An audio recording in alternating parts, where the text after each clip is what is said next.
Welcome back to the Pursuit of Progress podcast. I'm Ben here with Adam. This week's topic might challenge some of your beliefs. We're talking about why being selfish in the right way is actually the most selfless thing you can do. Whether you're building a business, raising a family, growing a team, or just trying to keep it together, if you don't protect your energy, you'll have nothing left to give. Today's episode is for anyone who feels stretched thin, saying yes too often, or losing themselves trying to please everyone else. And let me tell you this, Adam, I've been there before. I have been that person that has been a people pleaser, and I know how draining that can be. This week's episode, the reason I'm excited to talk about it is because it sounds a little backwards, a little controversial. Absolutely, dude. I think you hit the nail on the head with that one. It's something that even just writing out the title when we were preparing for this episode just almost sounds weird saying you have to be selfish before you can be selfless. Maybe just before we kind of get into this, maybe just kind of we can both talk a little bit about what we feel selfish even means. Like, we're going to go into a little bit more tactical points. We're going to share with you guys 5 specific kind of guiding principles to be better about this that we've both utilized ourselves and continue to work at. But like, Ben, what's like your definition of being selfish? Yeah, my definition of being selfish is learning to really prioritize the things, the habits, and the values that are important to me. And what I mean by that is doing those things that bring me fulfillment. And when I'm doing those things constantly, it puts me in alignment with who I'm called to be. For example, some of those things are going to the gym every morning, getting my evening run in, doing my daily devotional, making sure that I'm making dedicated time for myself. Because I don't know if you've ever experienced this. When I don't do those things, or if I don't go to the gym for 3 or 4 days, my mental health all of a sudden is not as good. It's not in as good of a place. I don't feel as positive about me.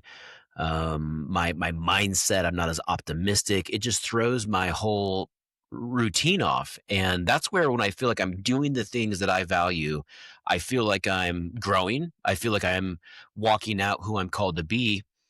And it's learning to really make those things a priority. Yep, definitely. How would you describe it? Yeah, I think you pretty much nailed everything that I was thinking. I just think the big takeaway for me on this entire episode is just hopefully breaking down that false belief that being selfish, it doesn't have to be completely a negative type word to be using. I think there are positive ways to be selfish that we're going to get into.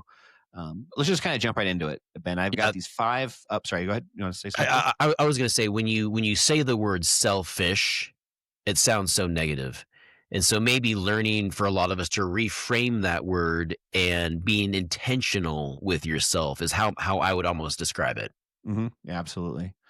Yeah. So again, guys, we're gonna go through 5 kind of guiding principles for just how we're working on this, both ourselves as well as what we've been kind of learning works well for others. So this first of the 5 is just kind of going back to what we just talked about, how we can redefine what selfish means. Most of us were, like we were saying, raised to really feel like selfish is something negative or bad. But there's definitely a difference between being self-absorbed and just being self-aware. And if I don't know, I don't know about you guys, but if you don't protect your energy, your time, your focus, you really can't give anyone your best. And one of these quotes that I think really hits home here is you can't pour from an empty cup. And that's just very well said, I think. Think of it kind of also like an oxygen mask on a plane. You're not always instructed to put yours on first before helping anybody else. And that's because you're no good to anybody else if you're passed out in the aisle. So the same logic really applies in life, leadership, parenting, relationships, pretty much you name it. What are your thoughts on that, Ben? Yeah, I absolutely agree. I feel like if I'm going to contribute in any way, I need to, and number one, I want to contribute. I want to be able to enrich the lives around me. I want to be a better dad, a better friend, a better mentor. And the only way that is going to happen is if I'm growing. And the day that I stop growing is the day that I can no longer contribute in the same capacity. And so for me to be able to continue to grow and have an impact on others, I need to be selfish or intentional with the things that are allowing me to grow. And so I absolutely agree with that. And again, I would probably just reframe it, redescribe it a little bit. I wouldn't call it selfish. I would just call it learning to be intentional on me, having my me time, learning how to develop myself and grow my skills, my character, and all of those different things. Hashtag self care. Hey, self care. I knew there was a hashtag for it. Hashtag self care. Well, let's talk about when yes becomes a problem. And I'm so glad that we have this on here because this is something I still struggle with to this day. To this day, you watch all these different memes, these different reels. You'll talk about people that are, when they talk about opportunities. I was watching one last night with the founder of Google, and he was talking about a regret that he made was not saying yes enough. And then you have Warren Buffett's advice, which is on the opposite spectrum, where he talks about how he has learned how to say no to almost everything. And so, which advice do you follow? Um, so, when yes becomes a problem, so one of the most common causes to burnout is too many yeses. We say yes to things out of guilt, fear, or obligation. How many times have you been there? I know that I've been there. Um, I'm saying yes, but I don't know why I'm saying yes because we have some type of relationship or connection. Let's go grab coffee. But what is the point of that? What are we doing? What are we cultivating? Are our values aligned? I mean, do we have the same goal, or are we just wanting to grab coffee to be nostalgic? And so, learning to be a little bit more intentional with this. I was having this conversation with my brother. Um, and this is a way that I have learned a lot of successful people think is when you say yes to something, you have to ask yourself, if I say yes to this, what am I saying no to?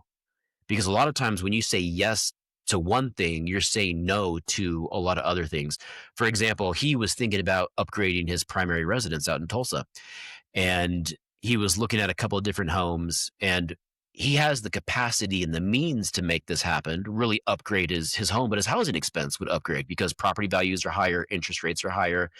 And so for him to say yes to that, what would he be saying no to? Well, he would be saying no to his financial freedom, to his time freedom.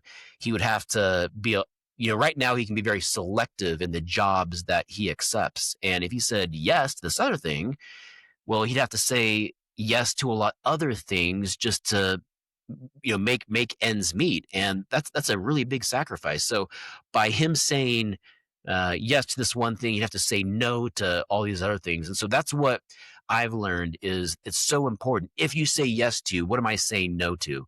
And a lot of times I'm saying no to my wealth journey. I'm saying no to financial independence. And then there's a ripple effect. Saying yes to the wrong thing might mean say no to your workout, your journaling time, if you journal, your family dinner, or the things that actually bring you the most value. Very, very well said. Yeah, I think the big takeaway for me there is just how no can be a full sentence. You don't have to owe anybody an explanation. Just Yeah. the having the ability just to realize that, if they are true friends, if people that are, you're truly trying to build relationships with, they're going to understand. They're not going to take that as a complete insult. So, if anything, hopefully they'll respect you because they realize that you're saying that because there's something else that's a higher priority in your life at the moment.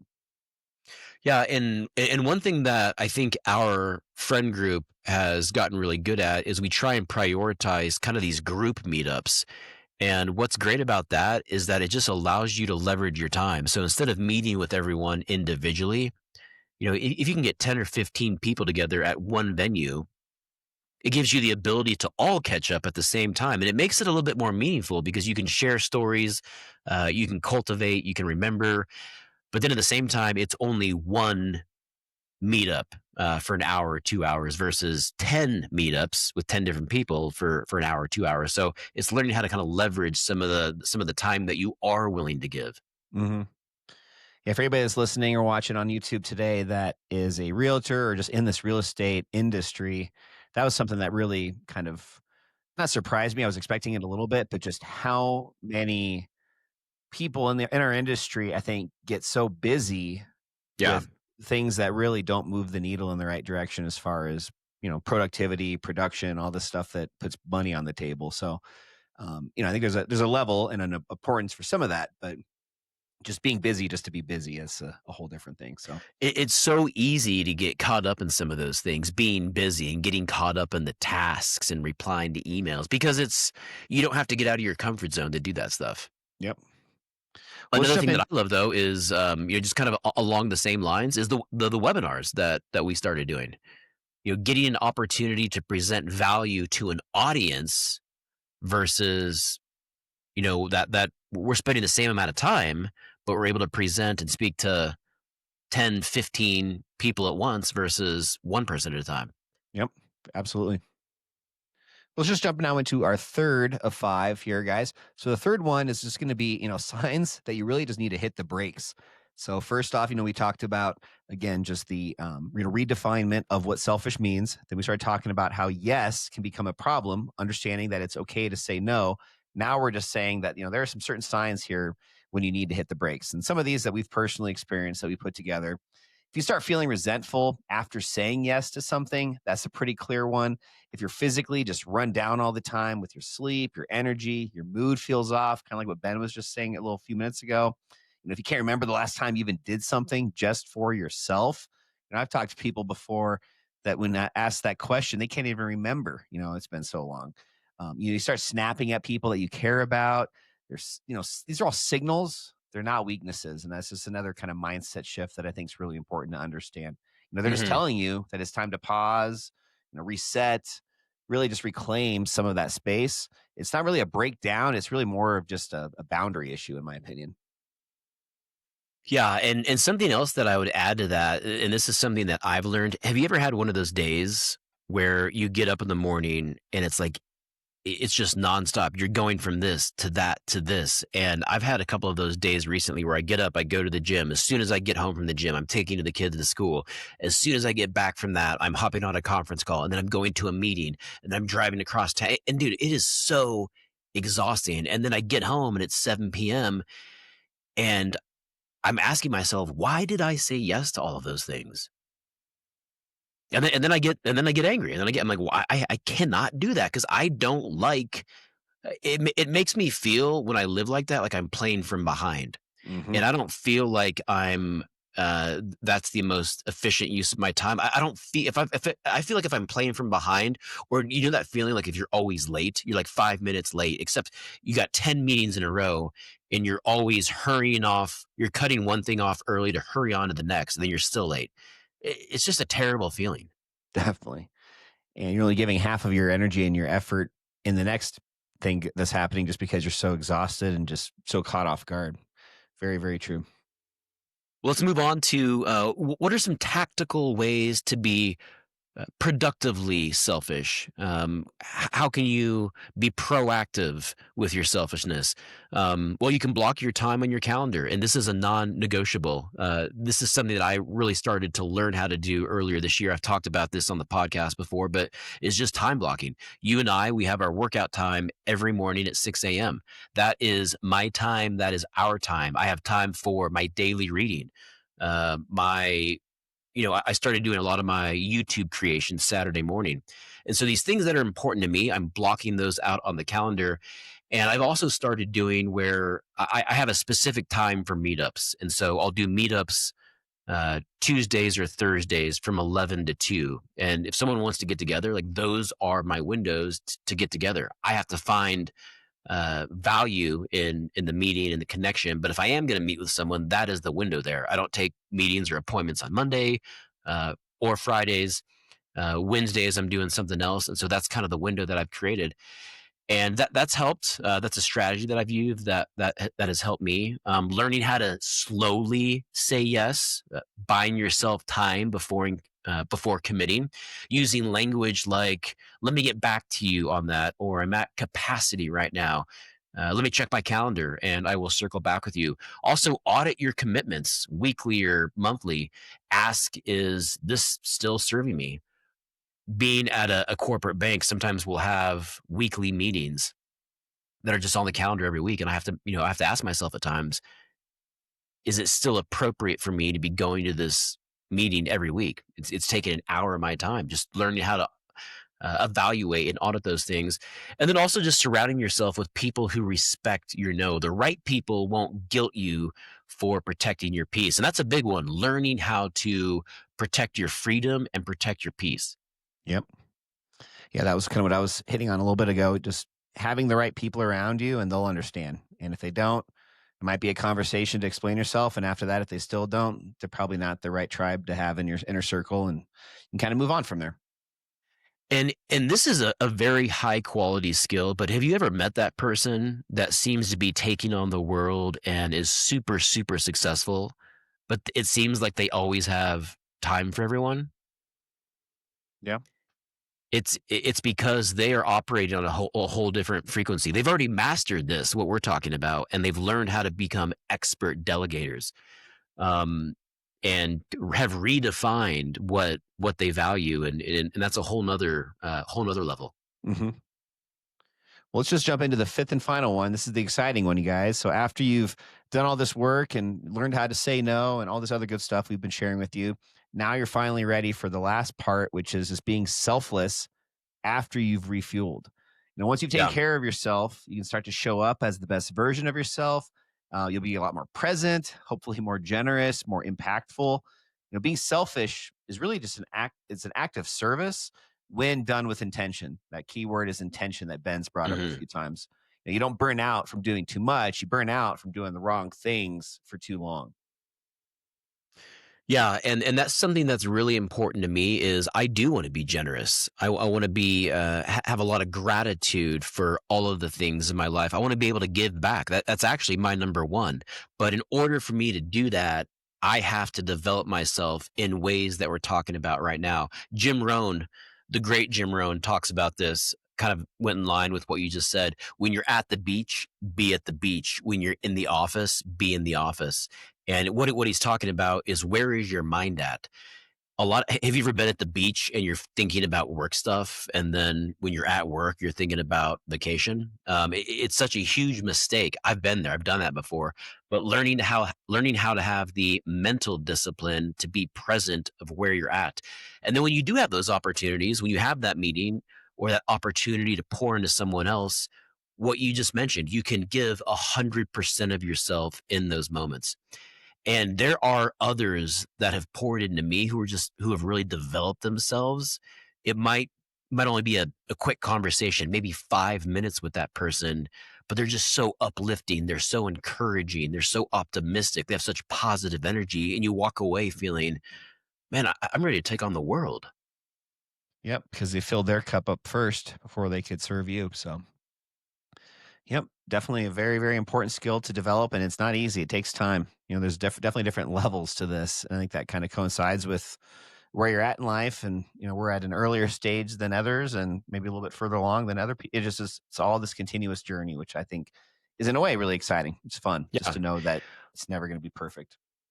I wanna be inspired by others, but I wanna help lift others up at the same time. I wanna Hmm. grow myself. I wanna be able to be a team player. I wanna be a leader. Um, I will never arrive. I will never have the attitude that I'm smarter, I'm more successful. The best and the most successful people are always learning, and they stay humble, they stay hungry. Yep. Well, let's go ahead and wrap this up. Just to recap, remember you can't build a meaningful life, business, or family if you're constantly drained. Protecting your energy isn't selfish. I know it sounds selfish, but it's not. It's responsible. So if you need permission to hit pause, say no, or even take a breath, consider this your permission slip. Yeah, guys, just to piggyback off of that, this week, just do one thing just for you. Focus on that. It's a pretty simple task. Schedule it, block it off, and then follow through. Don't let it just be one of those things on your calendar that pops up and you just kind of overlook it and move on with your day. Really take it seriously and follow through on that. And if this episode, you guys, if it spoke to you, if you feel like you got any value out of this one, help us grow the show. Share it with a friend who's also burning the candle at both ends. Just anybody that you might think could get value from this. We'd love Yeah. the opportunity to share the show with them as well. And don't forget, we always have our full video versions on YouTube. New episodes being released every single Friday. Just Once again, guys, thanks so much for joining us today and looking forward to a brand new episode next week on the Pursuit of Progress podcast. Love you guys. We'll see you next week.